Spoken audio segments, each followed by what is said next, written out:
Welcome, everybody, to the SoxProspects.com podcast, the web's number one source for information on the Boston Red Sox from top to bottom, from Fort Myers to Worcester, across the Pike to Fenway, and all stops in between. Thank you for listening. My name's Chris Hatfield. I am the executive editor of Sox Prospects. I am joined, as always, by our director of scouting, Ian Kundle. Ian, coming off a nice casual midday game out in Worcester today. So a nice day at the ballpark. Was this one of those camp days at the ballpark type situations where there's just kids running around screaming, or did you actually enjoy yourself? No, it was a good game because there's not many people there, which is my favorite type of game. So I had plenty of room to stretch out and enjoy without having people near me, which is pretty much my ideal situation in the game. Noted misanthrope Ian Kundle. I don't understand.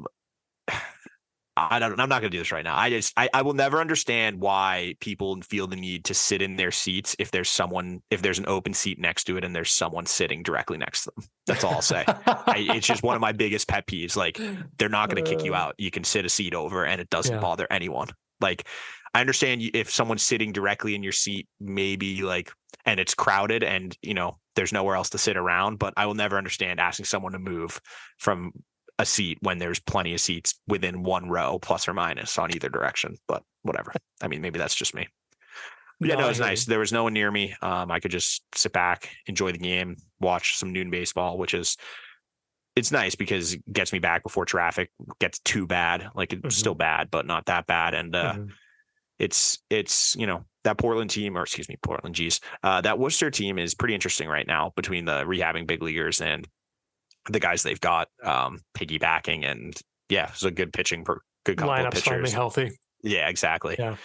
Like it's a solid lineup when you've got like Nick Sogard hitting 7th and Steven Scott hitting like 6th, and yeah. I mean, they're hit when Cavadas plays. He's hitting 8th. They hit 8th today. Yeah, that's where he's been hitting. Which, I mean, it makes sense. Like, Sogard has been one of their better hitters this year. Scott's crushing the ball. He hit a 451-foot home run today. It was a good day at the ballpark. Nice. Well, I also got to see both the Salem Red Sox and Portland Sea Dogs this weekend at Fredericksburg and Bowie, respectively. So we've got some baseball to talk about. We've got some transactions. We've got some promotions. The close to this chapter of the Noah Song saga. Finally, he's back. We'll talk a little bit about that. Our new rankings dropped last Friday, so we'll talk about those as well. And as always, we'll take your emails. But first, I guess with the emails I'll mention, if you want to send us an email, you can send it to podcast@soxprospects.com because we want to talk about what you all want to hear about. If you want to support the show, a few ways you can do that. Tell a friend, tell a neighbor, tell your friend who just got back from being kidnapped by another organization for 4 months or whatever it was. You can tell them about the show as well. Rate and review us on iTunes, Spotify, Apple Podcasts, wherever it is that you listen. You can support us on patreon.com/SoxProspects.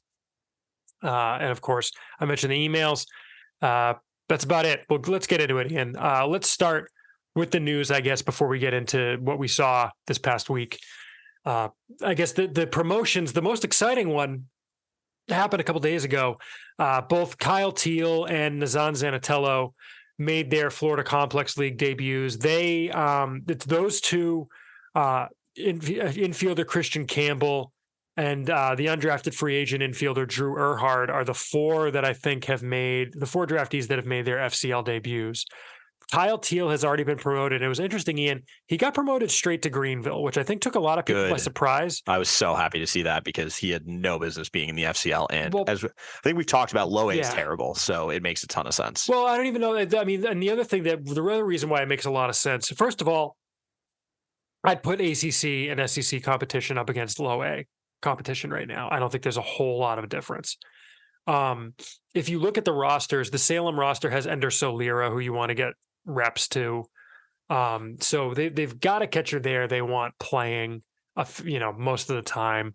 Granted, Teal and Lira could have split time. It would have worked. But in Greenville, when the catcher pair was Ronald Rosario and Alex Arrow, there's just a more open path to playing time for Teal at probably a more appropriate level. It's the level he's going to start next year at.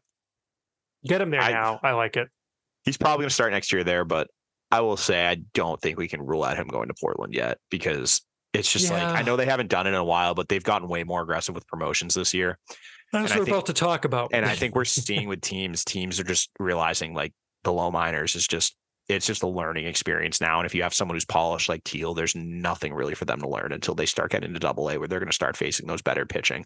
Yep. So I would not rule out Teal jumping straight to Portland next season, honestly.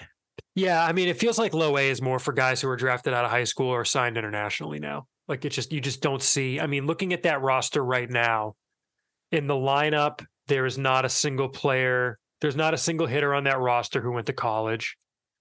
And the pitching, the college players are Noah Dean, who's having command issues and control issues, and Jonathan Brand, who's their closer, and Caleb Bolden, who's their setup man. 2 relievers. And So you need that's reliable guys who throw strikes at that level, because the rest of the bullpen doesn't have many of them. So, and Brand is a guy who like throws backwards, like he throws off of his changeup and breaking balls and mixes in the fastball. And then you have a couple of guys in the complex league who were, college guys they drafted last year, but and Garrett Ramsey and Connor Butler. So, but that's it. Everybody else at those 2 levels in the complex league are, other than the new draftees, they're all high school guys and they're all international guys almost across the board. So, yeah, I mean, it makes sense to get him straight to Greenville. So that's exciting. And then today we had a shortstop chain promotion, which those are always fun. We had Reiner Bonacy being promoted from Greenville to Portland, Cutter Coffee being promoted from Salem to Greenville, and Marvin Alcantara being promoted from the Florida Complex League to Salem. Interesting, Ian, because like Coffee and Alcantara, neither of them was jumping off the page when you were looking at what they were doing. And it wasn't even a situation really where it was like a Roman Anthony, like, oh, but if you look at the underlying numbers, like, I get it. They're just, again, it's just, I think you got to move guys up to get them new challenges. It just seems like, just to keep furthering their development. It seems like that's what they got to do in the low minors now. Yeah, I also think there's just not as much minor league filler depth in the low minors with the new restrictions on, or not the new, but I guess the reserve list being, what is it, 180 now or 190? 180. 180. And yep. With all the new draftees coming in, like there's just not a lot of depth guys anymore in the system, kind of hanging around. And so if you're going to move someone up, which they wanted to move Bonacy up, which they kind of needed to do, because there was just it almost like tracks back to the Marcelo Meyer injury. Since he's hurt, there was an opening. They were playing Tyler McDonough every day at shortstop. Well, they weren't even doing that. They were playing Chase Mydroth at shortstop. Which he literally has not done. Yeah. And so my point was, I was just today, is they didn't have a reserve middle infielder on the Portland roster for a few days. And then you look at Greenville and it's like, okay, if we promote Bonacy up there to be the everyday shortstop, then we don't have a bench middle infielder if Seamus moves into the lineup. So that's why you need to move Coffee up. And then, it's just kind of like it tracks all the way down. I'll say I'm a little surprised they didn't move someone like Christian Campbell up. I think I think he's played like 2 games. I think that they might just be like waiting to do it. Yeah. The thing, even if you look at Greenville right now, they're still pretty thin in the middle infield. They have 3 left side of the infielders, and Max Ferguson, Edinson Paulino, and Cutter Coffee. So there's still room for Campbell there, and I could see him moving up. Well, they have Seamus. I guess Seamus too. That's right. I missed him because he's a utility guy. But the point is, like, the rest of their roster, none of those guys can play second, can play third even. So Seamus, like, those guys those 4 guys are rotating for 3 positions. Usually you usually have 5 guys for those positions. So Yep. I mean, like Arrow, they've only been playing at catcher and first base this year. He played like some left field last year, but they haven't been playing him in the infield. Tyler Miller will play some third, but I think they prefer to keep him at first in the outfield. So Miller's an option at third in a pinch. But then like Ferguson, in theory, you might want to be getting him center field reps too. But again, like Ferguson and Seamus aren't blocking anyone's playing time. Is the situation. So it's interesting. And even in Salem, you look at it and they have like almost the opposite situation where adding, they had Luis Ravello, Mikey Romero was getting the lion's share of starts at short. They move Alcantara up, basically filling in Coffee's spot, but they've also got John Frank Salazar, who should be getting everyday reps there. It's very interesting to see how that's going to shake out. And they want Lionel James getting reps at third. So it's a kind of crowded middle infield situation there, or infield situation there. So, it'll be interesting to see how this all shakes out. But I do like that they're being aggressive with promotions. it's like you said, get the guy up, see what he can do. So I also think though with Alcantara, he's someone. The reason you promote him is because you trust him defensively, and sure. he's someone who you have he's been very good defensively in the FCL. Talking to people who've seen them, and I know he's had his issues at the plate, mostly strength related, in my opinion. He's just not very physical yet, but at least that he's going to handle the position defensively, and that's Sure. kind of all you're asking for at Salem, honestly. Like it's more or less like at this point in the season, like you're playing in the Penn League. So I'm not I'm a little surprised, but not that surprised that he got promoted there. But it makes sense given you see how many infielders they're the guys they're starting to bring into the FCL, and I assume we've seen Zanatello play. We've seen Christian Campbell play. I assume that Antonio Anderson will be debuting pretty soon. In theory, In theory, yeah. We don't know what's happening with Frelly or Andy Lugo, but and Justin Reimer, I would assume, doesn't play this year. But yeah, like you want to get those guys reps too. So it kind of makes sense to me to if you're going to push someone up, it's Alcantara given his glove. Yeah, they've added all of the draftees to the FCL roster, or in Teal's case, Greenville, except for Isaac Stevens for some reason. But the domestic reserve list is at 177, but it was at like 179 before the Red Sox called up.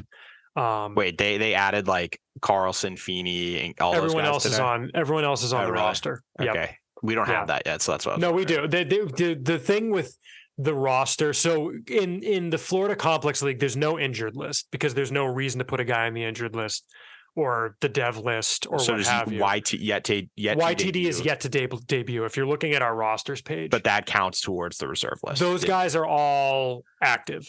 Got it. Didn't realize that counted towards the reserve list. Yeah, we move them so that if you look at our rosters page, this is kind of to talk folks through what the rosters page says. For the full season affiliates, there's like the roster and then there's the inactives underneath. The inactives don't count towards the active list, like 28 or 30 guys, but they do count towards the domestic reserve list. In the Florida Complex League, there's no limit to the number of guys you can have. So in fact, the Red Sox have 47 active guys in the Florida Complex League, quote unquote active.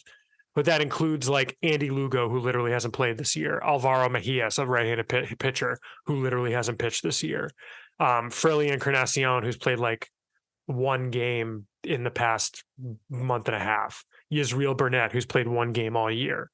They count. All of the draftees that we list there who haven't played yet count. We pull them off the roster to show like the active roster, like lowercase a, in the sense of like these are the guys who are actually playing. So that's what that is showing. But yeah, so that's kind of the situation there. Just to explain who counts towards the domestic reserve list, because I know like we also had a question about it recently. So yeah, that's the situation there. I guess moving up to the main, any other kind of news in the minors, I guess we can talk about Noah Song real quick. Noah Song did clear waivers, did return to the Red Sox, has been assigned to Greenville, made his Red Sox tonight. Yeah, made his Red Sox organization season debut this evening. And by the way, if you refresh your roster page, I just fixed something with the lineups. So, but yeah, 2 innings pitched, 3 strikeouts, 1 walk, no hits. A couple really nice sliders from what I saw. I didn't see the whole outing. I'm interested to hear what the velo was. I'm by the time this comes out, I'll probably have it. But you'll tweet it, I'm sure. That's going to be the question with him is, I think that's the biggest thing we've seen is that his pitchers are just down like a grade or two across the board, which is understandable given the layoff. And I think the question now becomes, what's the best way? And I think this is something the Red Sox can work with him on is what's the best way to build him up in anticipation for next season? Because next season is really where it starts to matter, in my opinion. Yeah. I think that given that what transpired this year, I don't think a team would take him in the Rule 5 draft. Well, and here's why they wouldn't. Is because I know what you're going to say, but it's for the listeners. It's not for you. Yeah. Because I know you know this. I'll make the counter argument when you're done, but yeah. Yeah. So the argument for why no one's going to take him is that every team just had a chance to take him, keep him on their roster for 2 months this year and 1 month next year, and then be able to option him. Whereas if they take him in the Rule 5 draft in December, he needs to stay up all of next season. Yeah. Now your point. The flip side of that is that teams know that he probably won't be protected, and by the time he comes into camp next season, he'll have had a full off season of baseball specific training and be more True. adequately prepared than he was this season. And so by the time the Rule 5 draft happens, they'll have room on their 40, whereas right now they can get looks at other guys since they know he'll likely be available in the fall. So that would be the flip side argument. Yeah, that's an interesting point. It could go either way. Like I could see him being left unprotected and not getting picked. Yeah, I also could see them protecting him if he looks good enough, in their opinion. Like they're going to have more information than anyone else by the time it comes to, when is it, November or December, whenever that deadline is. So do you send him to the Arizona Fall League? I honestly think I would not rule that out. I think it's going to depend on health. If they think he's strong enough and healthy enough, you got to get innings somewhere. So I think it will depend too on what they're doing for instructs, which we don't know yet. If they're doing the kind of more strength and conditioning focus thing, then fall performance program. Yeah. But if if they go back to a more traditional instructs, maybe he can make up some innings there. The problem is that it's not even almost their call, right? Because if they can't get anyone to play them, which is kind of the problem, teams. Then they have to do the fall performance program again. Just looking, maybe just really quick, kind of speculating, because I thought Bradley Blaylock, actually, who they traded at the deadline, was a guy who might go to the Fall League Arizona Fall League because he's making up innings as well. Mm-hmm. My guess is the Arizona Fall League contingent looks something like, depending on health, Marcelo Meyer. Probably like a Chase Mydroff, Nathan Hickey for sure. An outfielder, so probably like a Philip Sykes type, or do you go Rafaela? I don't know. I'll be honest. I think Rafaela is going to get up at some point this year. Rafaela's on the 40. Never mind. He can't go to the Fall League. Oh, right. Yeah. But I also think he's going to get up at some point this year. I think he is. Yeah. Sykes could go. I think Philip Sykes might be like the outfielder, right? Or do you go Rome? I don't think you go Roman Anthony in his first season. No, I could see like Corey Rozier too. I kind of like Rozier. Well, the thing with Rozier is he's a free agent. So no, he's not. Is he? Yeah. No, he's not. I was thinking 21. He was a 2021 draft pick. There's no way he's a free agent. He's a free agent. He's not. I was thinking him as a minor league free agent. Don't mind me. Yeah, Rozier. So maybe you could send him. So either him or Sykes. So there's your four. I could see York maybe going. I could see Blaze Jordan going. So they'll send probably two infielders out of the combination of Meyer, Mydroff, York, Jordan. They'll definitely send Hickey. I wonder if they'd send Teal instead of Hickey. On the thinking that Hickey's had enough reps this year. Or they maybe send both because they count Hickey as an infielder because they're playing him at first base, or they try him at a new position. But I honestly, I think Teal. The reason you send him is to get catcher reps. Yeah. What if you just decide he's not a catcher and you want him to get reps at other positions? Yeah, maybe that's true. I don't know. I just think the way they're handling Teal is interesting. I could see it. They're being very aggressive. The fact that he's already in Greenville. Yeah. The last guy they did, they have not done this with a draft pick under Chaim Bloom. Like the last guy draftee to make Greenville or Brian high Cox. I thought it was Pedroia in their first year. No, position player. It's position what's his player. face? Oh, position player, because I was about to say Feltman. No, it's position. I'm thinking position players only. I think it was Pedroia. I thought I saw that. I think Spear might have tweeted that or someone. Maybe that makes sense. I mean, they don't do this. Yeah. No, that's my point is that, but it's a trend that more teams are doing it. Like the Angels are kind of an outlier. Like they have Nolan Chanel and Orty in AA, but you're seeing a lot of teams are just sending college guys straight to high A and then starting them in AA the following year. So and pitcher wise, I think Dobbins goes because he needs to make. That's what I was about to say. Dobbins is the guy you send as a starter, almost no question. And then relievers, they got a ton of guys they could send. Yeah, I mean Zephyr John, Troy Guerrero, Hoppy. Like there's a bunch of guys they could send. Olds, even if you think he can throw enough strikes. I saw him this weekend. Maybe. But yeah, I mean they have a lot of options. It'll be easier to. I feel like we'll have a better feel in a month. I could see them sending Coffee as a reliever too, because they've done that before. They sent a starter as a reliever to get him like 10 more innings. I mean, the one thing we have to factor in too is I think Greenville the only team that's made the playoffs so far? Greenville, it's probably a good time for a playoff check. So looking at the playoff picture, Greenville is already in because they won the first half division title. Mm-hmm. Worcester for the way minor league playoff procedures work this year at all levels of full season baseball is there's a first half and a second half division champion in the two divisions in the 4 leagues that the Red Sox affiliates are in. We'll say keep it simple. Yeah. Greenville won its division in the first half. In the second half, so Greenville is in the playoffs no matter what happens in the second half. Correct. Worcester leads its division as of today. Yep. In the second half. They're up by half a game on Lehigh Valley. Portland is half a game back of two teams, Binghamton and Somerset. But Somerset is also the team that won the first half. If the same team wins both halves, then the other team that gets in is the second place team for the second half. Yeah. Plus tiebreaker procedures. So really, Portland only needs to pass Binghamton, who's a half a game ahead of them. They don't need to pass Somerset. So they're a half game out, needing to pass one team. Greenville is already in, as we said. Salem, it looks unlikely they're 8 games back of Carolina. So Salem's the only team that looks like it's definitely not going to make no question going to be eliminated from making the playoffs. Yeah. So with that, it's and the FCL might make the playoffs too. Sorry. Same with the DSL teams too. I mean, they had DSL on. No, DSL is not going to happen because I looked the other day. The thing with the DSL is there's like 40 teams. Yeah, fair. So it's really hard to figure out. But they're in like third and fifth or something too. Yeah, the way it works in the DSL is there's 6 divisions.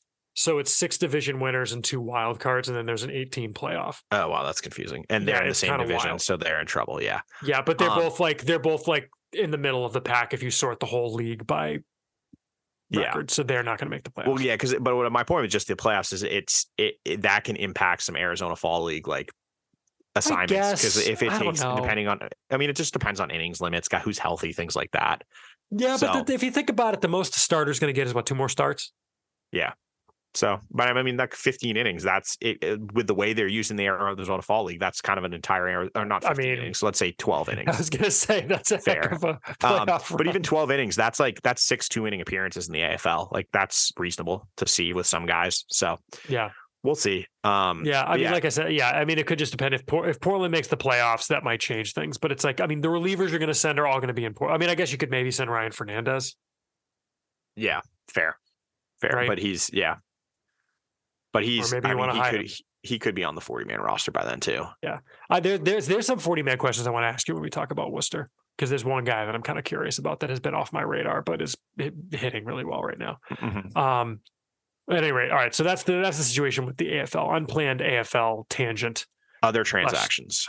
I guess from there it's MLB, Ian, and it's Trevor Story is back, Reese McGuire is back, Yu Chang has been DFA'd, Arroyo is DFA'd. Christian Arroyo was DFA'd, cleared waivers, and accepted an outright assignment to AAA. Basically, it makes some sense. He basically would have been giving up $600,000. Well, it's also, I think that's why no one claimed it, because he was making within the minimum. Exactly. They weren't going to pay him $600,000 for the rest of the season. And Jorge Alfaro is gone, which was not surprising at all. No. Plus, the Red Sox are about to get Chris Sale, Tanner Houck, and Garrett Whitlock back in quick succession. I guess Whitlock, you saw his only he's only going to make the one rehab appearance. I thought he pitched in Portland though. Did I make that up? Did he not pitch? He did. Okay. He pitched in Portland earlier. He had a rehab assignment earlier this year where he pitched in both Portland and Worcester. That's what I'm thinking of. You're right. Yeah. I would give him another rehab assignment. I mean, I think what they're thinking is just like, it's not like they need to stretch him out. He threw 2 1/3. Like if he's pitching out of the bullpen, which seems to be the plan, like he can figure it out in the bullpen. Yeah. I don't know. I mean, do you want me to get into it? Well, let's start with the transactions, then we'll get into the Whitlock thing. Like, what are your thoughts on? I mean, great, Story's back. I don't know what the analysis is to be there. Oh, I think there is some stuff to talk about there, because I think, having watched him in his rehab assignment, I saw 3 games, maybe. Yeah, 3 games worth of at bats. His timing's going to be way off, and we've seen that in the first 2 games. Yep. Like, you got to remember that the quality of pitching he's going to see in the major leagues is so much better than what he was seeing at the minor leagues. And the damage he was doing in the minor leagues was against bad breaking balls, basically. He was not really timing up even minor league fastballs. So. And there was the whole thing about how he wanted to use all 20 days of his rehab assignment, and it seems like they kind of talked him out of it. They were like, oh, we're going to respect what he wants to do. And then the next day, it's like, he's actually decided he's okay. And it's like, well, then he was also going to play every other day, and then he played today also. So it was like... Oh, that's right. Yeah. So yeah, It's yeah. but I honestly think what the calculus from the Red Sox point of view is like his glove is just as good, if not better, than Yu Chang's, and Yu Chang wasn't hitting Way anyway, so it's not going to change anything with way that. more offensive upside even while he figures things out. Yeah, and I don't. It's going to take him. Like, I would not be surprised if he struggles this season. He's missed a ton of time. His timing's going to be off. Yep. But hopefully by September, maybe he's starting to get caught up to speed at the plate. But Yep. I think this first, week, 2 weeks, 3 weeks is going to be a struggle for sure, because having seen him in the minors and seen these first two games, he's just behind every fastball, 94 up in the zone. He just can't touch right now. Yep. And that's something that's going to take time. But yeah, I think that the more interesting stuff is kind of what's been going on with the pitching staff, the revolving door that they have right now. And I think what happened today, and it's something that kind of, and we've seen some of the losses that they've taken the last couple of days, like that Royals one where they're up, it was a 3-2 game and they brought in Lamet and he gave up like 6 runs or whatever it was. Yeah. That's what I was talking about. And I think what we talked about on the trade deadline episode, where just getting like a serviceable reliever like Kenyon Middleton or someone like that, the equivalent player like that, is why you needed them. Because with how the team is currently constructed, their best 3, let's be honest, there are only 3 like truly reliable bullpen arms are Kenley Jansen, Chris Martin, and Josh Winkowski. And they're running into situations where I don't think Cora trusts anyone else for the 7th, 8th, or 9th inning than those 3 guys. And so you're seeing all 3 of them get used pretty consistently in the same game when it's close. All 3 of them were used tonight. All 3 of them were used 2 days ago. And when you do that, you run into a situation like yesterday, or I guess what day it would have been, Tuesday's game, where it's a 3-2 game and, you have to go to one of those other guys. And that's a problem because guys like Mauricio Rivera, Dinelson Lamet is now gone. Guys like that, even Schreiber, have struggled. Yeah. And that's just why I wish they had added just one more reliever or even a starter, frankly, at the deadline. But I mean, they didn't, and so we got to deal with what we have. And I think just getting those guys back is going to be really important, because right now it's kind of a musical chairs trying to figure it out. They called up Kyle. Yeah, I was about to say we should say what they actually did today. And they called up Kyle Bearclaw, who this. I've been advocating for this for a while. I mean, his numbers, he's been really good in AAA. The stuff is not very good. It's interesting. I mean, I'm curious how they're going to use him, because he started in AAA. I honestly would try him as a starter, but I also. But they're not going to need him in a minute, because if you're getting Sale back on Friday, your rotation is now Sale, Bayo, Crawford, Pivetta, Paxton, because Pivetta is now starting. But Sale's not going to be stretched out fully. He's not going to be stretched out, but that's why you've got Walter up. Like, maybe Bearclaw gives you innings after Sale for sure. Maybe he's like a 3-inning guy after Sale. It's just, he's fascinating to me because he's a completely different pitcher than he was last time he was in the big leagues with when he was good with the Marlins a couple of years ago. Mm-hmm. He's now like low 90s, get a bunch of weak contact in the air mainly. And this is the concern I have, is that his numbers were very good. In AAA this year, he was 42 innings, 2.57 ERA, 1.05 whip, 29 strikeouts, 18 walks. Opponents hitting 181, 289, 319. Problem for me is that's a 198 BABIP to get that. Yeah. There's some regression coming, and he has almost like a 70% fly ball rate. And that concerns me. The combination of walks, like 19 walks and 40 or 18 walks and 42 innings, plus a lot of fly balls against better hitters, that could easily turn into home runs. And so I'm slightly concerned, but I also like the guys they're throwing out there are not very good. Dinelson Lamet's really struggled. Rivera's really struggled. Justin Garza, Lamet got the one game in the hook, which was kind of crazy. Yeah, like Bearclaw at least is he's gonna be like around the plate, and he's hard to square up right now. Yeah. He's like 89 to 92, fastball, cutter, slider, changeup. The stuff's not going to overpower you, but if he can just limit walks and keep the ball in the ballpark, I think he could be at least like a serviceable depth arm and someone that they can just throw out there to eat innings if they need to, which I think is the most important thing, because they're having to burn so many relievers in these games right now. And by the way, has an option left. Yeah, I didn't realize that, which is interesting. Yeah, has an option, and he's like under team control for 2 more years. Yeah, I'd much rather keep him around than someone like Justin Garza, honestly. Yeah, so. I mean, that's wild to me. So I mean, he still has 3 years. Like he's because he's not going to get. He's going to be at like 4 years and change at the end of this year. So then they got all of next year and all of the year after, because he's not going to be at 6 full years of service time by the end of next year. Yeah. So, I mean, maybe they DFA him well before then, but yeah, because if you look at it, the guys coming back, Sale, Whitlock, and Houck are coming back. I think it's pretty obvious that it's going to be Lovera probably gone. Walter and Bearclaw probably gone for that. I don't see them optioning Chris Murphy right now. So yeah, I mean, it's probably. I mean, I think what it is it's the decision is because look, Jansen, Martin, Winkowski, Schreiber, Bernardino are not going anywhere. And I don't think Chris Murphy's going anywhere. And the next 4 are Murphy, Lovera, Walter, Bearclaw. Lovera, Walter, Bearclaw seems like the trio that goes because you're betting. Although it's weird because I guess you're going to kick Pivetta to the bullpen for real because they're stretching. But the thing is, Houck is further away though than these other guys. I guess Whitlock that's true. Houck's not back yet. Whitlock and Sale should be back this weekend. I think Sale's starting Friday. Sale's starting Friday, and they said today was going to be Whitlock's only. So Whitlock will be back probably Saturday, Sunday. Whitlock could be back Friday. But he threw he's 2 1/3 today. Out of the bullpen? But he threw 2 1/3 today. He's not going to pitch Friday. He threw 2 1/3, but he threw only like 45 pitches. So he won't pitch Friday. It'll be Saturday. Today's Wednesday. That's fair. Yeah. Okay. It'll be Saturday or Sunday. Yeah, that's fair. So, but Houck I think his first rehab assignment is tomorrow. So he probably won't be back. He already pitched second. Okay, so second game. So he'll probably need one more after that. So he's probably back next weekend. So it'll be interesting next weekend. Yeah, it'll be interesting to see who stays up after this stretch. It might honestly just be whoever doesn't get used like tomorrow or the next day. But yeah, I mean they're getting the reinforcements back, and I think this is we're seeing why Chaim Bloom and co. they didn't buy a pitcher at the deadline was. I mean, I think it's a combination of just the prices that were paid. Granted, I think there was some that they could have got and not felt that bad about it. Like watching Michael Lorenzen throw that no hitter tonight was kind of like, ugh. That hurt a little bit. He was someone I thought was a really good fit, and he's been fantastic since the Phillies got him. But I mean, tonight was his first game. No, it wasn't. Yeah, it was.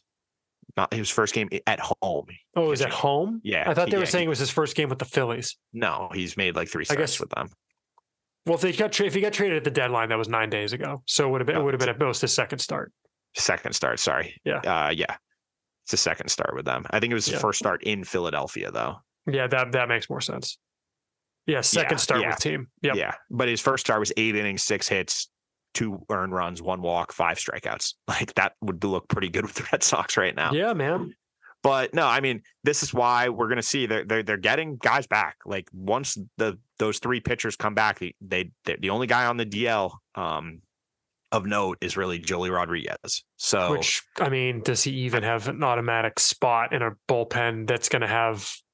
Take out Lovera, Walter, Bearclaw. I mean, maybe you send Murphy down, I guess. Yeah, but maybe you don't because maybe you don't. So it's like this is the team that they've been waiting for the entire season. Minus, I mean, like guys like Zach Kelly, Caleb Moore, Wyatt Mills, I know are still, but for the most part, this is the best and healthiest, knock on wood, that they've been for a while. So it'll be interesting to see what they look like once they get all these guys back and if they can do some damage, because obviously this little stretch, this last 10 games has been a pretty rough stretch for them.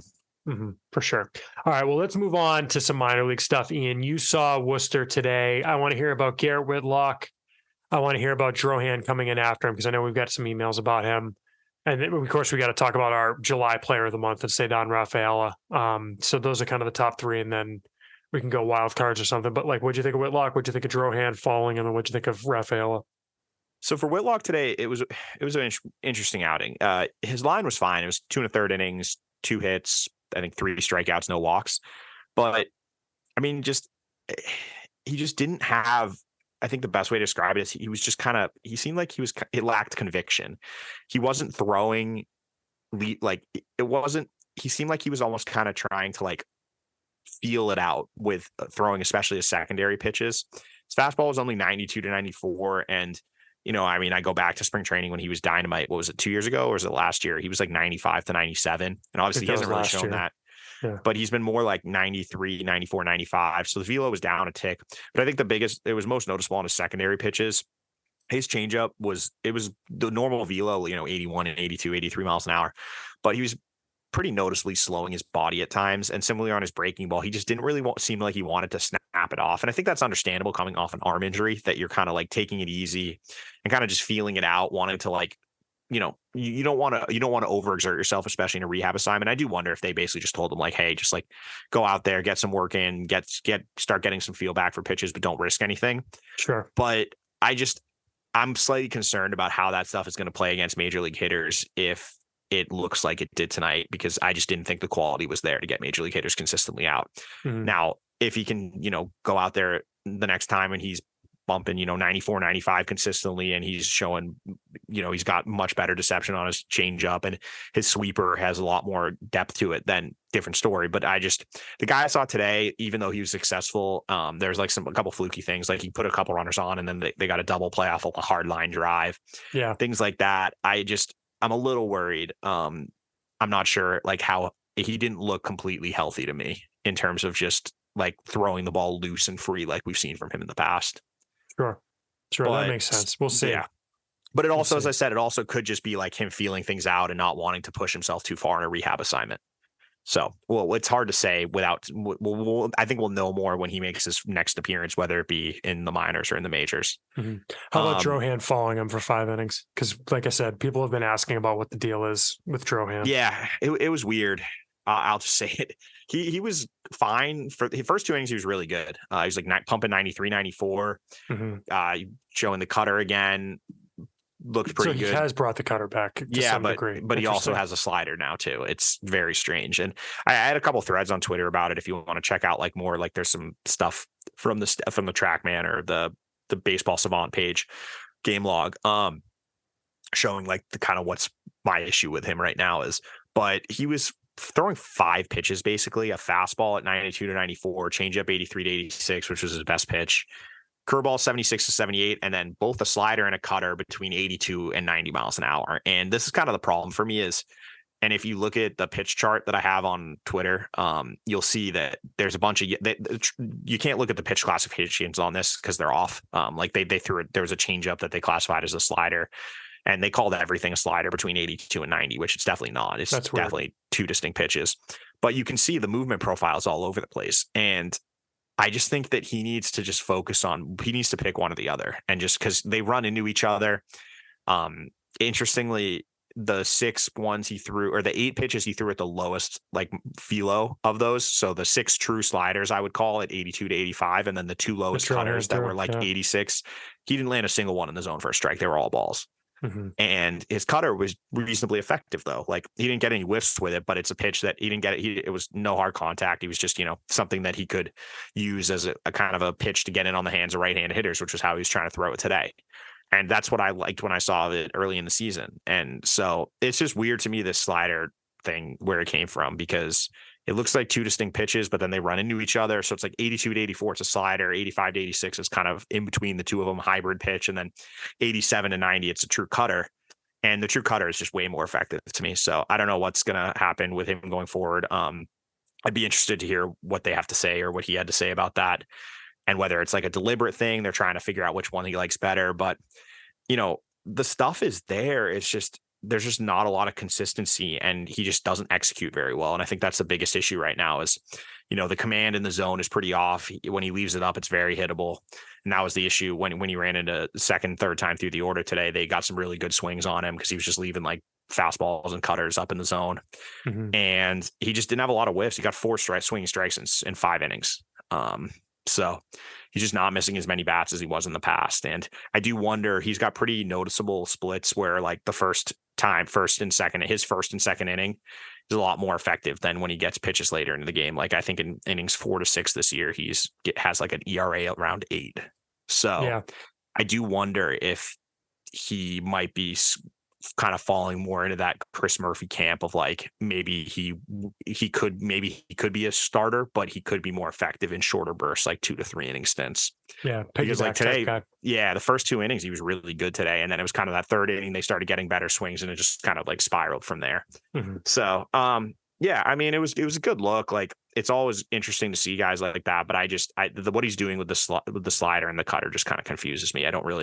I would just focus on one of the two. And even though if he likes the slider more, fine, but I don't think you need to be a 5 pitch guy in AAA right now. And I'd rather just see him pare down his arsenal and focus on what he does best in order to find more consistency and be able to develop that feel and command with all the pitches. Mm-hmm. How about Cedar Rafaela? because he's kind of the darling of Yeah, Twitter no, and of our forum right now. I mean, I hate to say he looked the same guy I've seen all season. Like he has really good hand-eye coordination and can make contact on pitches he really shouldn't be swinging at. And he got himself out a couple times doing that.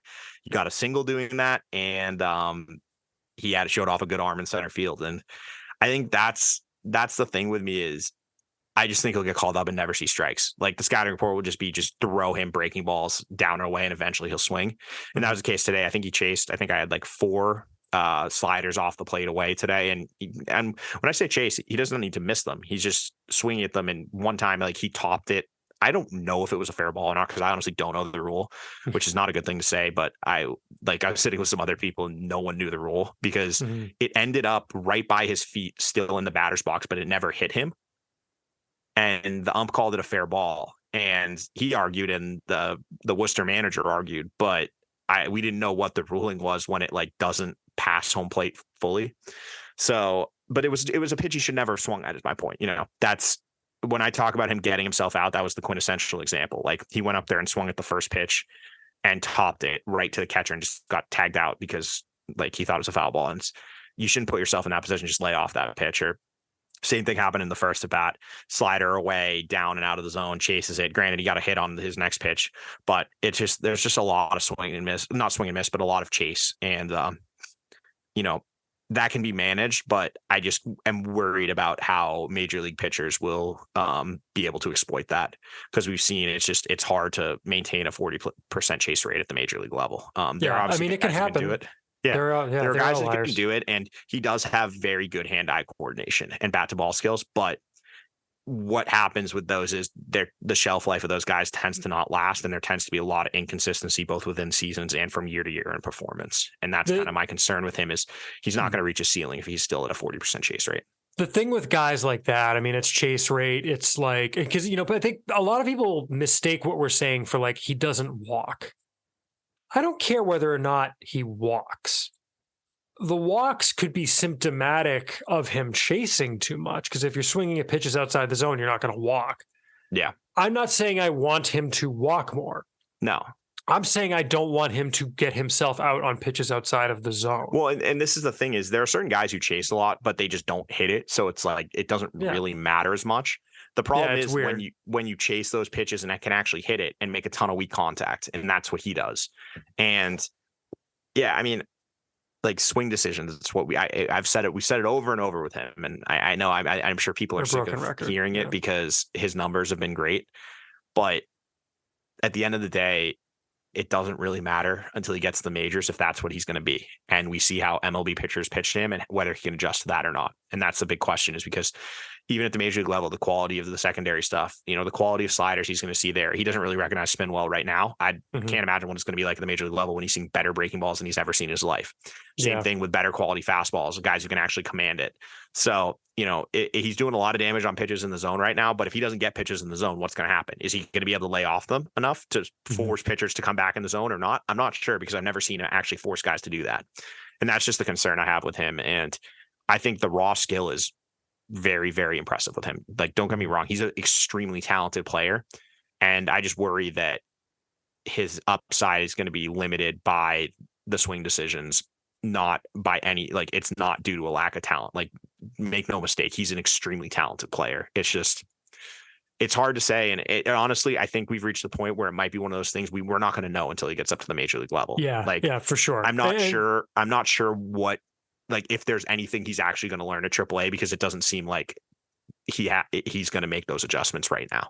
And look, we're not saying that he doesn't have a major league career ahead of him. I think that we would both agree, Ian, that like between the defense, the speed, and like what he is almost certainly going to bring to the plate, that's going to be enough for him to be a major leaguer. No, even with a 40% chase rate, he's probably a solid bench player. But yes, at worst, we're just saying, if we're talking about for him to reach his potential, which is an everyday player, it's hard to do that carrying the chase rate he does. Yeah, and I think, if your response to that is, well, look at what he's doing in AAA, and it's like a 150 plate appearance sample at this point.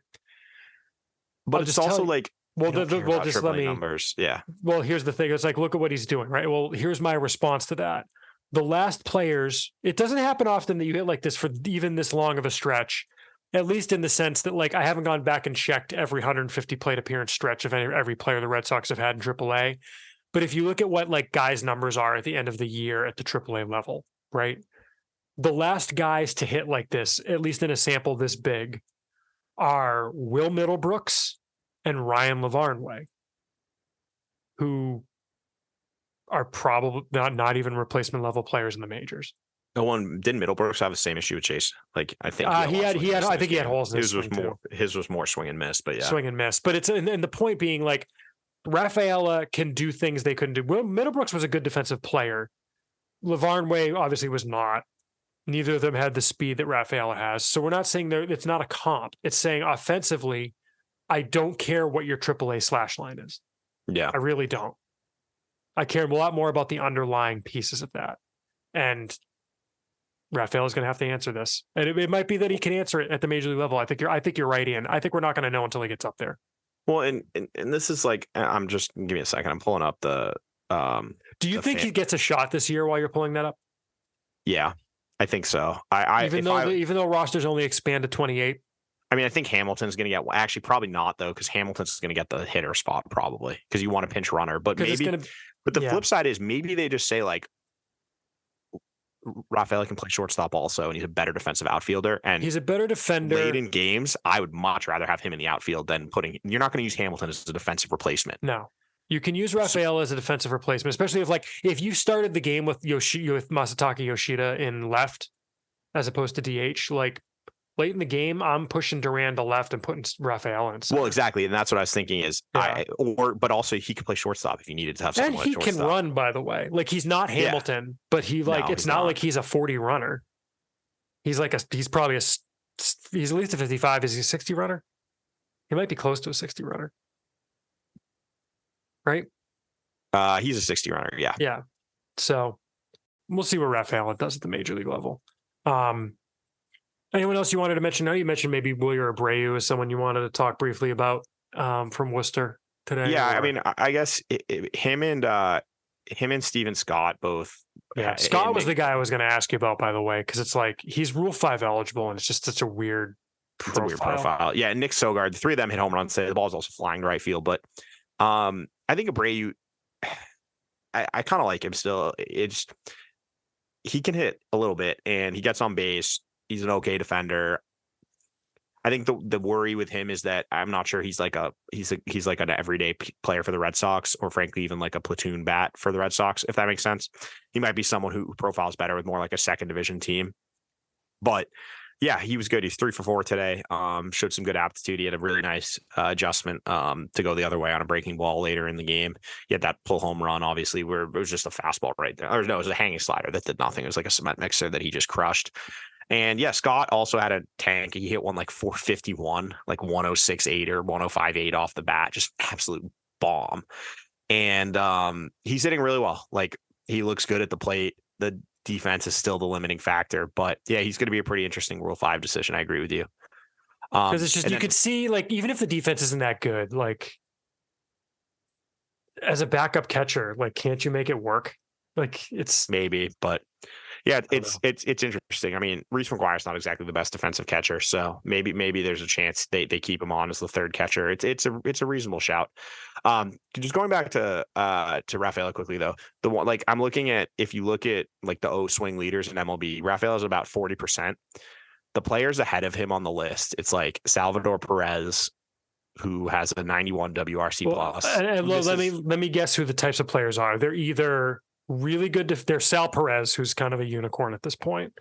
Well, he's on the Royals, so he doesn't really count, I don't think. Really good. Well, I think it's just that he, like, in the last 2 years, what he has basically become is I'm going to swing out of my shoes at everything and hit 30 home runs. Yeah.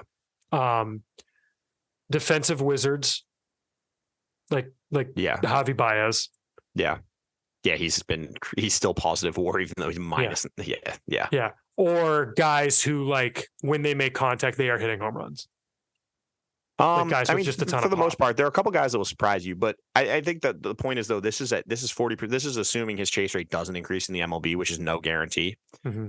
But yeah, I mean, it's Perez is the highest at 48. There's 11 guys above 40%, which is what he's at AAA. It's Perez, Baez, Eddie Rosario, Mauricio Dubon are the top four. None of them have a WRC plus over 100. Right. Dubon's actually not a terrible comp, honestly. But like Dubon is as you said, is solid defensive player versatility. The next one, Luis Robert, is at 43.5%. Lou Bob, that's what I meant, guys. He's got a 137 WRC plus, so he's had a very good year. He's got 31 home runs, and it's all in his slugging though. Like, because isn't his on base still like 310 or something? He's got a 5% walk rate. He's 323, but okay. And Josh Naylor, 127, is having a really good year. Naylor's the other guy who's having a good year. Yeah, but he's 6% walk rate, 14% strikeout rate. So like that strikeout rate, Rafael is running like a 24% strikeout rate. So then it's like Ahmed Rosario, Andres Jimenez, guys with, and Ezekiel Tovar, sub 90 WRC plus, and then the Bo Bichette and Castellanos down there at around 40%. So it's like you can be a good player at 40%, but it's just hard. Like it just makes the path a lot more difficult. And keep in mind, you're looking at guys who are it's self-selecting. It's a bit of selection bias. It is, and that these are guys who are good enough to be in MLB despite this. Correct. And that's the thing. That's a great point, because it is like a lot of guys and will just get this is a pretty high threshold for games played too, or plate appearances. Because you're probably looking at qualified hitters, right? Yeah, I'm looking at qualified hitters. So a lot of the top guys will just get like, the reason these guys, they're all big names for the most part, like other than like Dubon.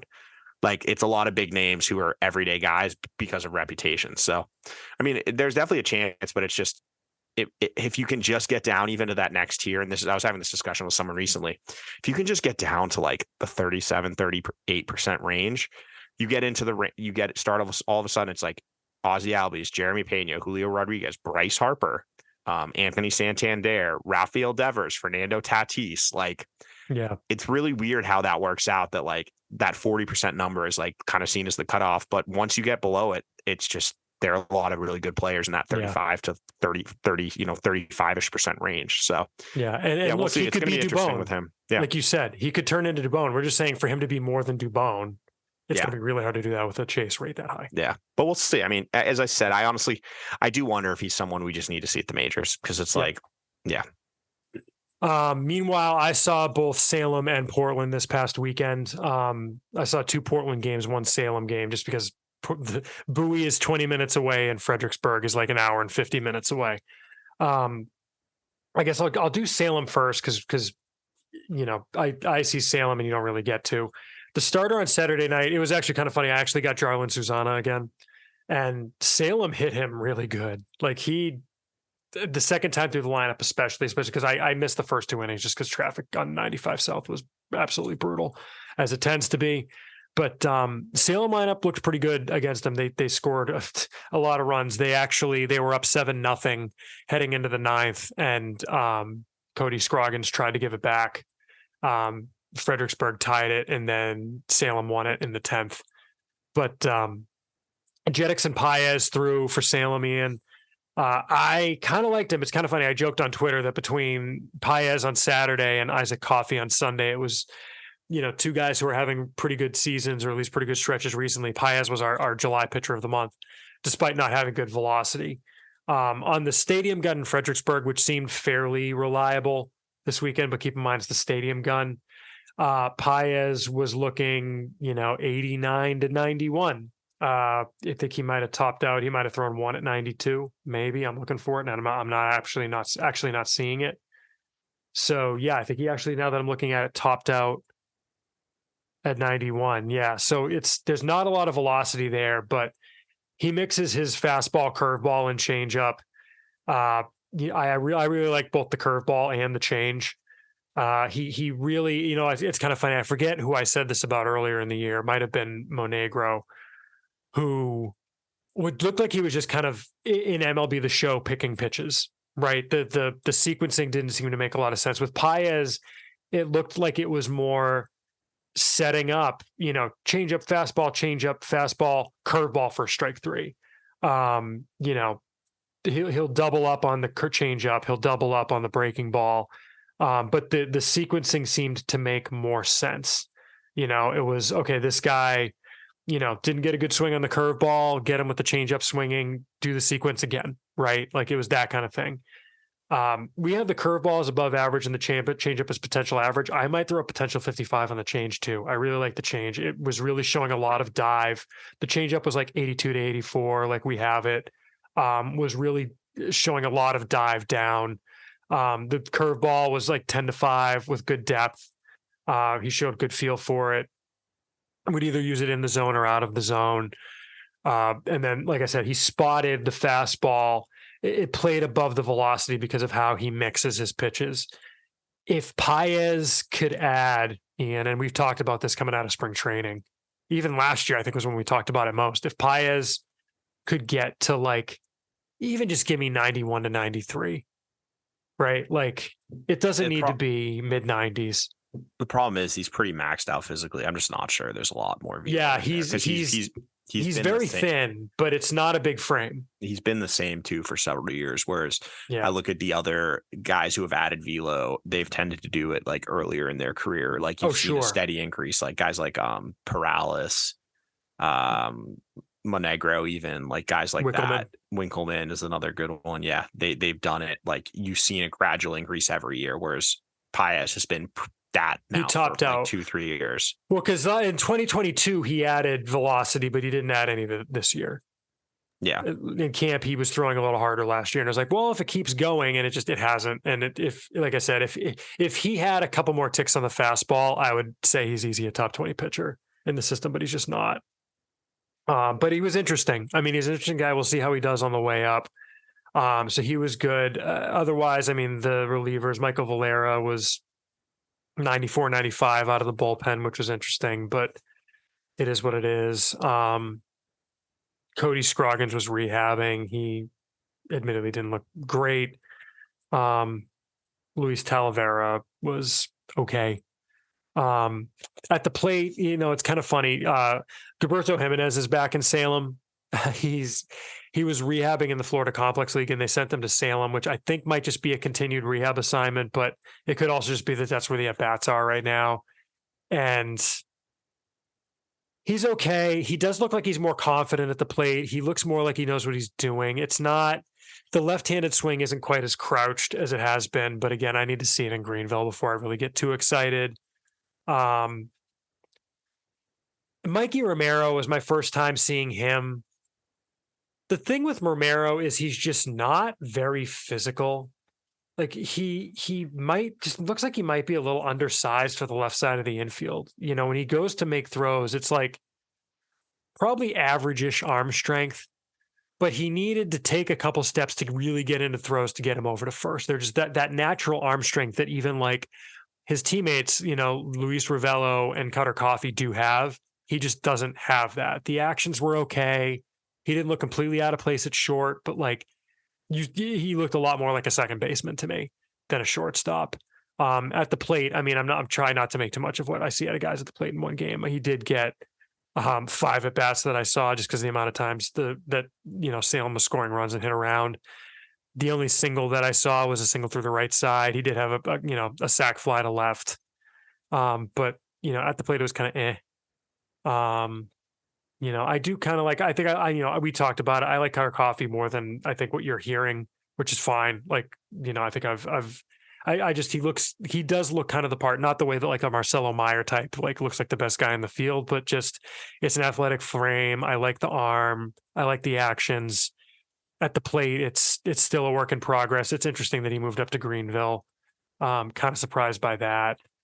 It's a team of interesting guys. Alexis Hernandez and Stinks and Garcia were they're interesting on that like fringe of our top 60 range. Again, I think those are guys who are just gaining more confidence as the season goes on. The whole lineup generally, from when I saw them a month ago, looked more confident.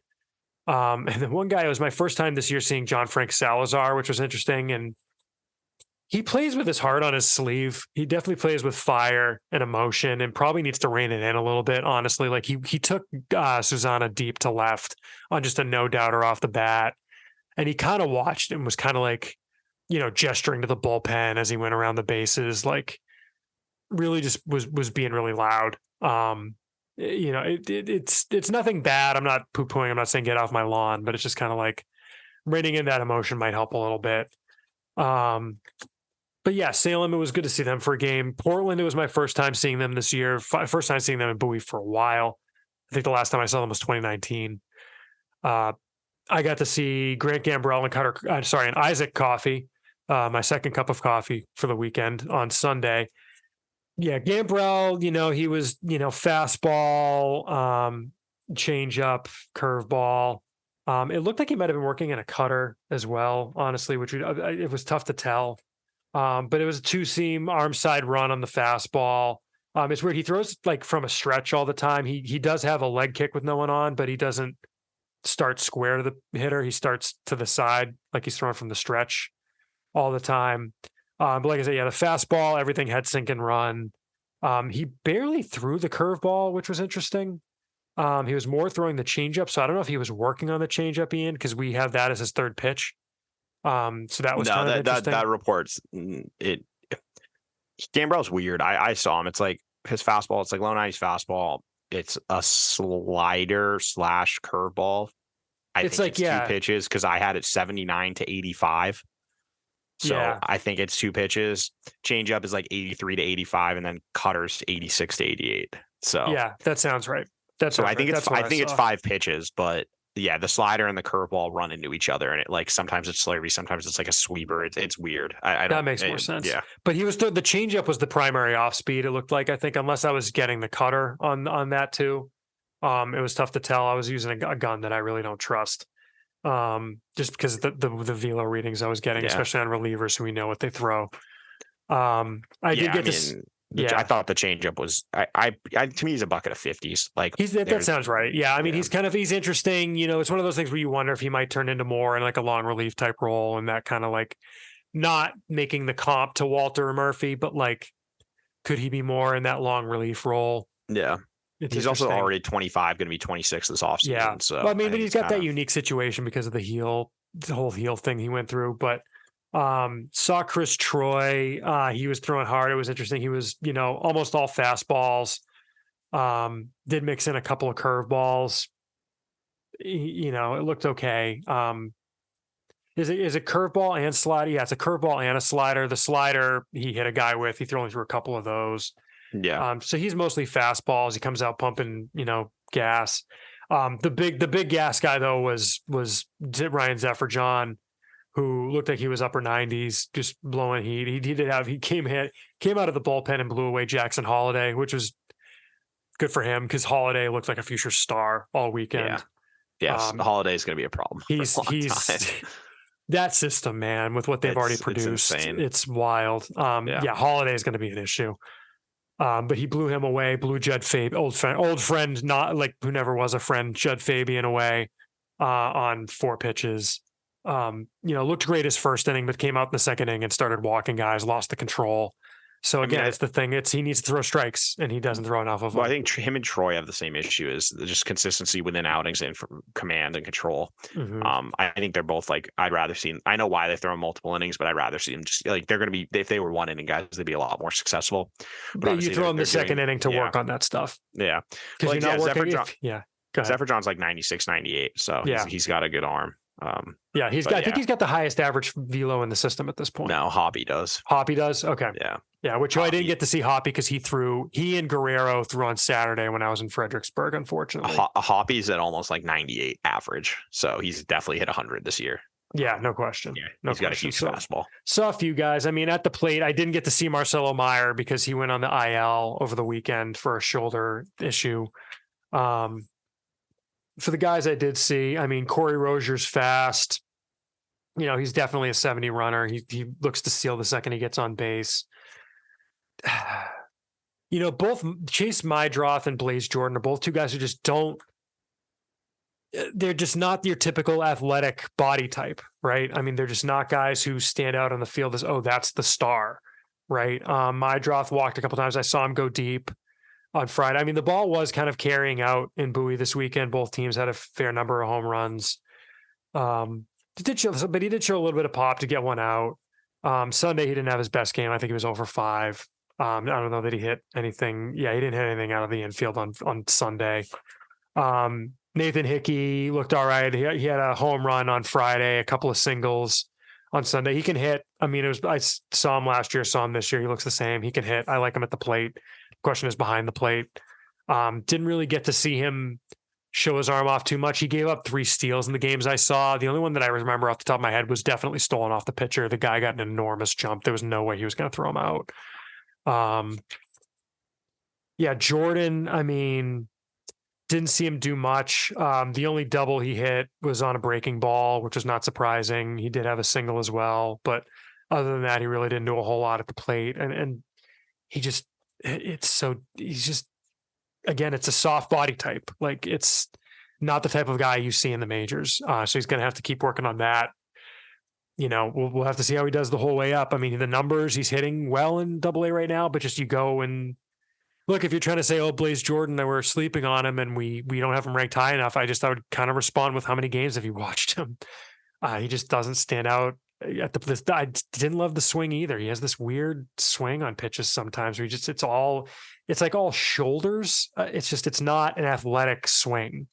No, it's not fluid. It's not fluid at all.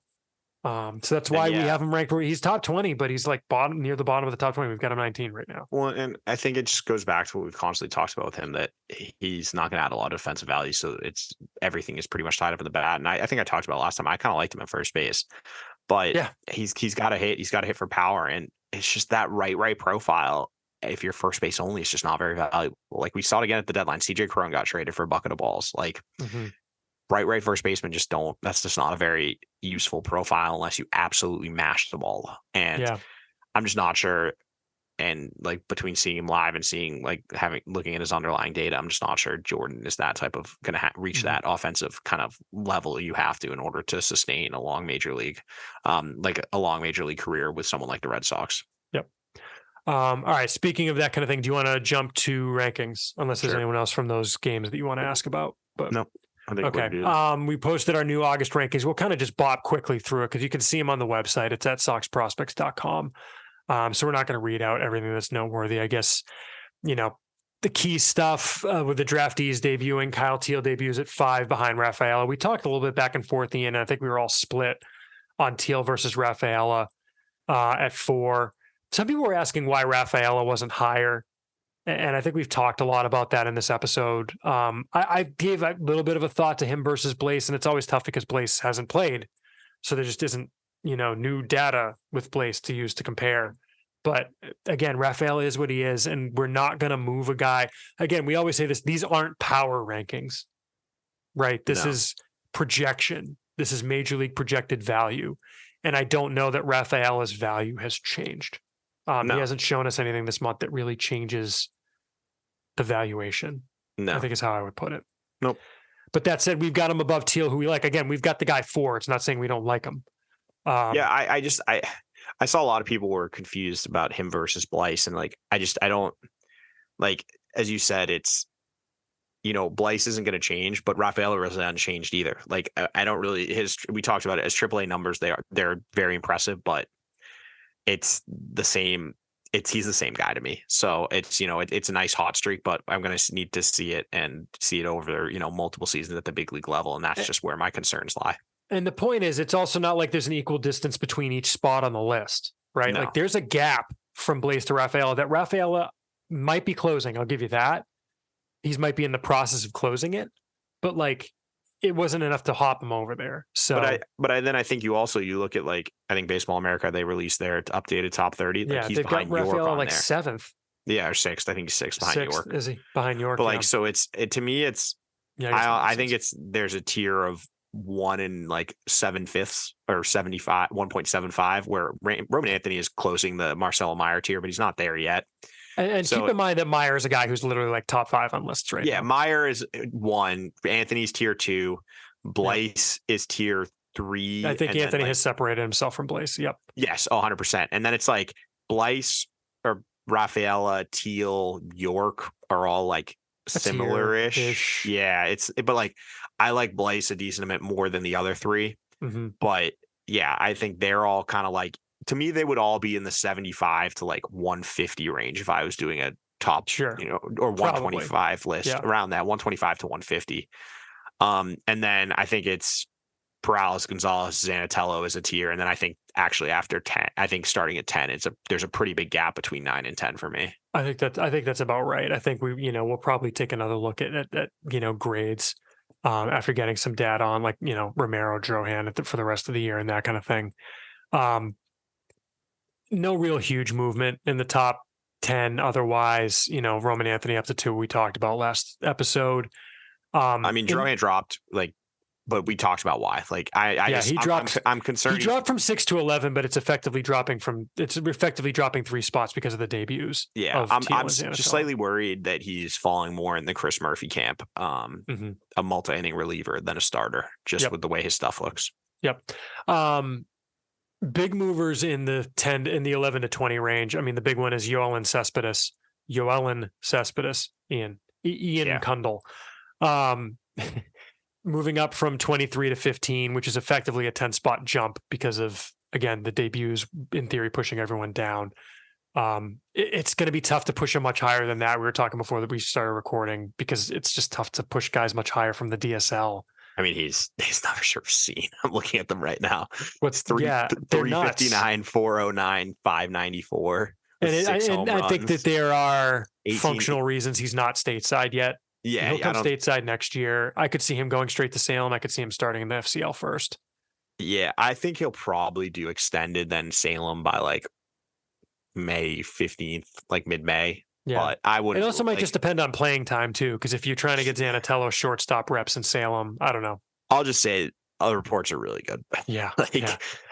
Garcia, he'll move up more before the end of the year, but I don't know that he might push top 10. I think he's 10th in the BA rankings that just dropped, and MLB is dropping their rankings tomorrow. He has like an 11% strikeout rate. God, he's good. I mean, they might have and really the team found loves something him. there. Yeah. But so do other teams. So it's like, right. It's just hard because if we had normal instructs, he would be someone like we'd see it normal instructs and be able to put in the top 10 comfortably because we're like, yeah, he passes the eye test. Legit. But I don't seeing him at a workout camp is tough. Yeah, it's not very functional. Yeah. Johan Fran Garcia up 4 more spots from 16 to 14. Again, this is all accounting for guys ahead of him. Is another guy who he's starting to get some pub in the. I think it was Sean McAdam wrote about him. Mm-hmm. I think he had that quote from the anonymous scout about comping him to someone. But he's good. I mean, he's someone we've liked since spring training. We bumped him up pretty aggressively then, and he's just done nothing but impress during the regular season. Yeah. Alan Castro jumps into the top 20 from 24. I don't know who else, if there's anyone. I mean, again, these are all guys we've talked about. Antonio Anderson debuts at number 26. So those are the big 3 from this year's draft where they debuted. I think it's funny that Castro is doing the same thing, going up to Greenville and showing way more power. Yeah, well, that's the thing, and you got to take the league into account. It's kind of funny with the way we voted. It seems like there's a fairly clear top 20 tier, just based on when you look at the aggregate numbers from what we ranked. And then there's a big drop down to Brian Mata at 21, David Hamilton 22, Wilyer Abreu 23, Edinson Paulino 24. Then there's another drop to Alma Rodriguez Cruz at 25, Anderson, Ryan Fernandez. You start getting into the relievers, Marvin Alcantara, Cutter Coffee types, and Brooks Brannon. Like, it's this tier of like relievers and like actual current relievers or guys that are probably going to be relievers who are starting in AA high A, and like middle infielders or catchers who like have a lot of just have to grow in all aspects of the term. That takes you all the way down to like 40 basically. It's just because it's all relievers, quote unquote starters like Hunter Dobbins, Angel Bastardo, and Dalton Rogers that are probably all relievers in the end. Monegro jumping into the top 30 is interesting from 32. Yeah, but I think there's not a big gap between, as you said, like the guys in this range. Like, I don't have my top 30, but I don't have an issue with him being there. I just think I like Dobbins a little more right now, just especially given he's in AA. Yeah. But yeah, I had him in my top 32, but it's like the difference between like Elmer Rodriguez, maybe if you want to instead take Ryan Fernandez at 27 and like Jetix and Paez at 40. It's not a huge drop. I'm not saying you could put them in any order, but like, I see. I disagree. I think that the tier ends before Paez. I think it's like around like Robertson, Ravello. Like, well, that's like 37, 38 instead of 40. I mean, that's what I'm saying. yeah, Roughly. but I'm if not you saying look it's at literally if you look at the Paez. total, like, I don't know, there's a pretty big gap. Yeah. I guess you could call it Robertson at 38, maybe. Yeah. I don't know. At any rate, I just think Paez, like, as much as I like him, there's just no projection there, and he doesn't really project well in the bullpen. Whereas when you look at like those guys like Robertson, Rogers, Bastardo, Hoppy, even if they are, most of them are probably Hoppy's already a reliever, and so is Robertson. But the guys who are at least starting right now have far more present stuff than Paez does. Yep. And then when you get into kind of the back third, it's a lot of guys like, Grant Gambrell jumps up a bunch of spots to 43. Nathaniel Uton in the FCL moves up to 44. Franklin Arias from the DSL up to 45. Guys like that. Coffee jumps up from 56 to 48. It's all guys that it's very fluid. You've got debuts like Christian Campbell, Justin Reamer, and Matt Duffy all debut in our top 60. I think there's a lot of fluidity back there, especially right now. So don't be surprised if there's still a lot of movement. And our upcoming rankings. I don't know if there's any jumps or moves or anyone in particular whose ranking you wanted to touch on, Ian. Or if we I'll just say I think that Utan is someone to keep an eye on. Yep. He needs to get more physical, and this is kind of the concern why he's not higher, even though his numbers are really good. I think he's one of like the leaders in OPS in the FCL, or at least was. Is that he's really skinny. He's listed at 6'2", 143 pounds. And that seems about right. Mm-hmm. And it's just not clear. He's got a frame that can add a bunch of weight, but he's doing, 333, 396, 486. Makes a ton of contact, doesn't really miss in the zone. Chase rate's a little high, but he's got to hit the ball harder. But that hopefully that'll come as he gets more physical. And he's someone, just scouts who have seen them have been pretty impressed by him. It's been like with the FCL, there's a pretty clear like hierarchy, and it's Garcia is the top guy there, and then after that, you're looking at basically, but this was pre-draftees, obviously. Alcantara and Utan were the next two, but they're kind of reverse profiles in a weird way. Like Alcantara is a very good defender with big major questions for the bat, whereas Utan is performing a lot better at the plate. But we'll see what happens there too. So yep, yeah. It's tough with FCL guys just because that's still just almost like an incubator. You know what I mean? It's like you can't just take number, because the thing is you're playing the same 5 teams. If 2 of them are good or 2 of them are bad, like it can throw your numbers completely off. You're playing the Twins all the time. Well, that is the issue. Also, I've heard from scouts that their pod of pitching is horrific this year. Really? The Red Sox one, yeah. So that's, they've seen some good, like there are some good pitchers. Like they saw a guy a couple days ago starting like 92 to 96.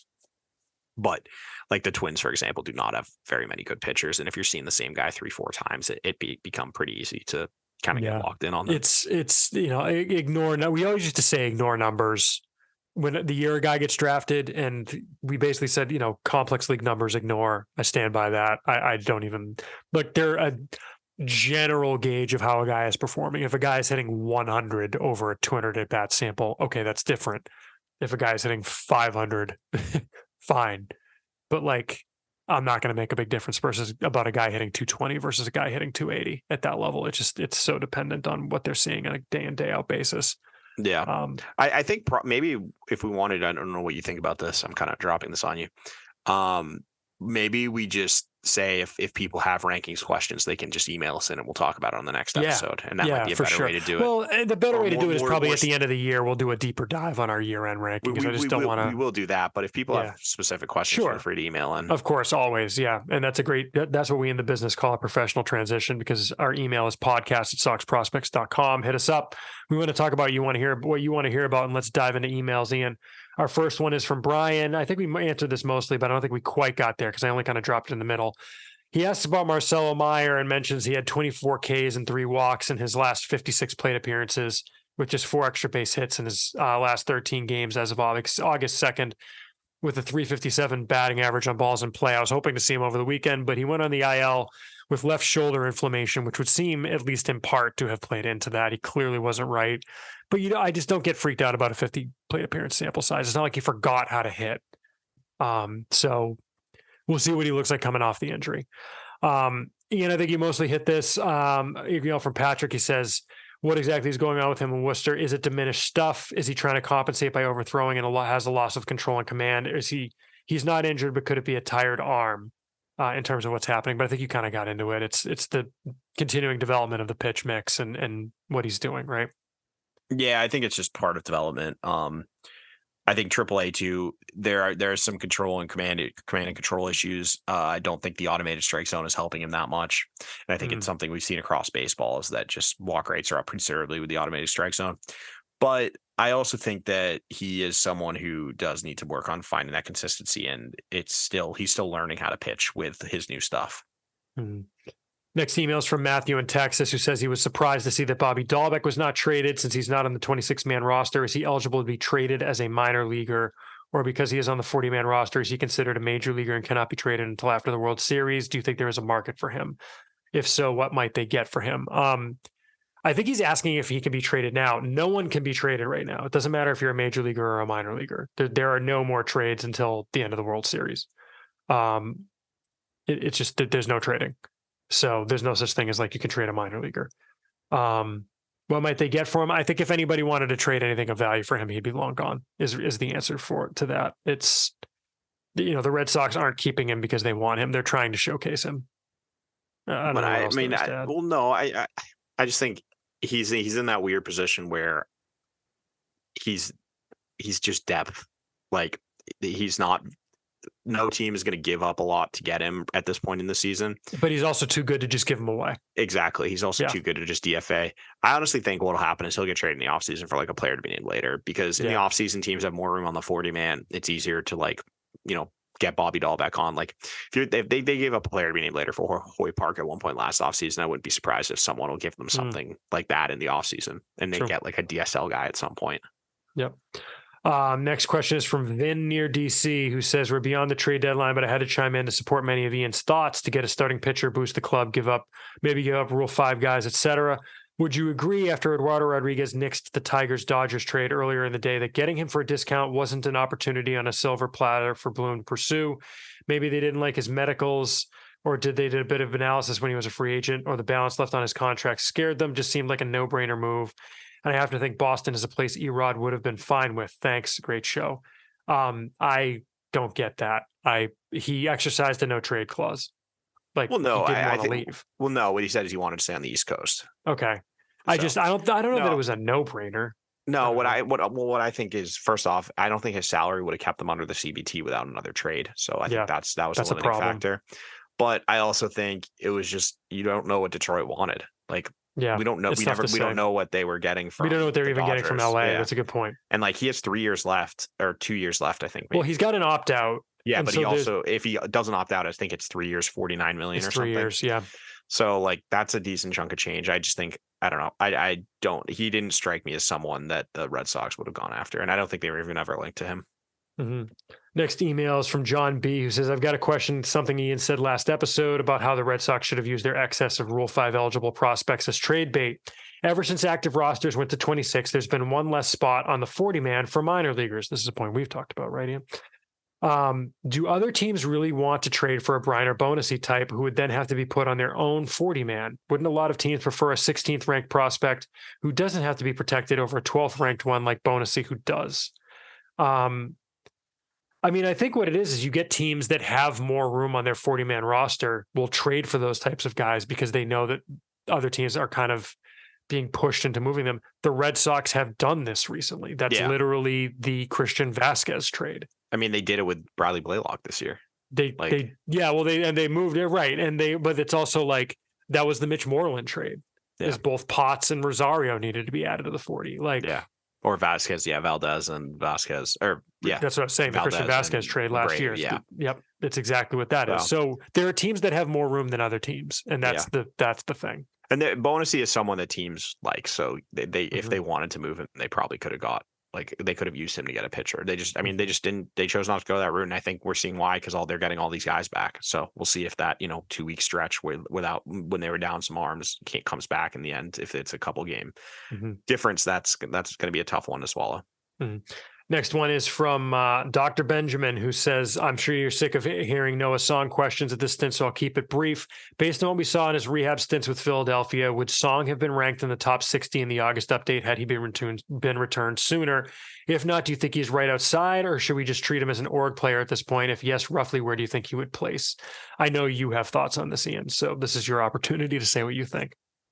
I would rank him. I wouldn't rank him high. He'd be like in the 48 to 55 range. Yeah, but I think that sounds right. I just look at we have Isaac Coffey at 48. I don't have him that. I have Coffey the lowest. I think I'm out on a limb here. I think I have him in like the mid 50s. You have him at 56. So I'd probably have I'd take Song over Isaac Coffey, but I think they belong in the same tier. So yeah. Well, let's do this. I'm looking at your ranking. Would you take Song over CJ Liu? Yeah, 100%. Would you take Song over? I'm just trying to limit it to pitchers, and you've got kind of a big Ryan Zephyr-John is after. Ryan Zephyr-John is after Lou. He would be with Lou Zephyr-John. Like he'd be in that range. Like around 55. I'm looking at your rankings. You have Lou at 54 and Zephyr-John at 55. You have Lou at 54 and Zephyr-John at 55. Yeah, he would be right in that range. I'd probably have him ahead of those guys. The pitcher in front of them is Gambrell at 45. So you've got kind of a gap. Yeah. So he's like, because I would rank him because secondary pitch still looks okay. Like a slider still looks pretty good. Yeah. On the off chance he gets his velo back, like with what he's doing right now, he's probably a minor AAA depth starter, AAA depth reliever. Yeah. But if he gets anything back, whether it be, his crispness of the secondary pitches or even like half a grade of fastball velo, maybe there's a chance he's an MLB reliever. And I just look at those guys in that range and like Lou, Zephyr-John, Coffey, Politi, like all those guys to me are like AAA relievers. Yeah, so that's fair. I would take the upside with Song over those guys because I've seen Song be substantially better than that. But like you could also make I'm looking at my pitchers rankings and if you wanted to tell me who you would have next to Grant Gambrell, I'd also believe that. It's just tough to figure out right now with him. But he's not someone I would have inside ahead of like when you get hired at guys like Chris Troy, Nick Robertson, like who have much better present stuff and are already in the high minors. Yep, that makes sense. Next question is from Alan, who says, hi, Chris and Ian. Thanks for the great content. Marcelo Meyer and Roman Anthony have been striking out a lot since the All-Star break. Anthony's swinging strike percentage, which you can see on Fangraphs, is 10%, so I'm not exactly concerned about him. But Myers is around 14%, which is concerning. So I want to ask if you guys can shed some light on their contact percentages in AA and high A. Thanks. Ian, you have those numbers handy? Yeah, Meyer in AA 71%, and Anthony is. And why don't we give context for these two once you get Anthony's? Anthony's is 76% basically. Mm-hmm. And that's just contact on swings. That's just balls in play. Mm-hmm. Mm-hmm. And those good, bad, indifferent, like middle of the road. Like, do you have context for those numbers? Usually the benchmark around 80% is like average. So they're both like Anthony slightly below, Myers a little more, but as we said, it's like a small sample with both of them. Yep. Next question is from Rajiv, who says, what do you think the plan is with Bobby Dahlbeck? I think we kind of talked about that. Our next email is from Andy, who says, wondering what kind of scouting reports you've heard about Nathaniel Uten. Are you guys planning on an FCL trip soon, or do we hope to see him next spring? We don't go to the FCL just because FCL can be really hit and miss. Yeah, in terms of scouting. Not great. It's not great. There are some teams who don't even scout the FCL. Like, which I think I don't agree with that decision, but I think it's telling that about like the quality of baseball there. But yeah, no, like, I've talked to some scouts who've seen it. They like Uten. They think he's, one of the top 3 position players on that team. It's hard with guys like him who right. But it's just, as I said, it's hard. I think I mentioned earlier, it's hard with guys like him just because it's such a weird body. Like he's 150 pounds. Tall. Yeah. Like it's just hard he's not physical enough to project to be, like a solid major leaguer right now, but it's all going to depend on how he develops physically. Yep. All right. Well, that's it. Again, podcast at soxprospects.com. Hit us up. We want to talk about what you all want to hear about. And with that, we will wrap things up. Thank you all for listening. Make sure you're following us on social media, or you can find us on the platform formerly known as Twitter. You can follow Ian at Ian Cunnell. That's IANCUNDALL. You can follow me both on Twitter and Instagram at SP Chris Hatfield. Follow the site on both of those at Sox Prospects. You can support us on patreon.com/SoxProspects. I'm going to give shout outs to all of our supporters on Patreon, as well as this week's set of $5 patrons. That's Sean Guinan, Kyle Sanborn, Matthew Ware, Alex M, Jay Harrington, Dan Gillen, Rivers, Steve Patch, Grayson Center, and Stephen G. Shaw.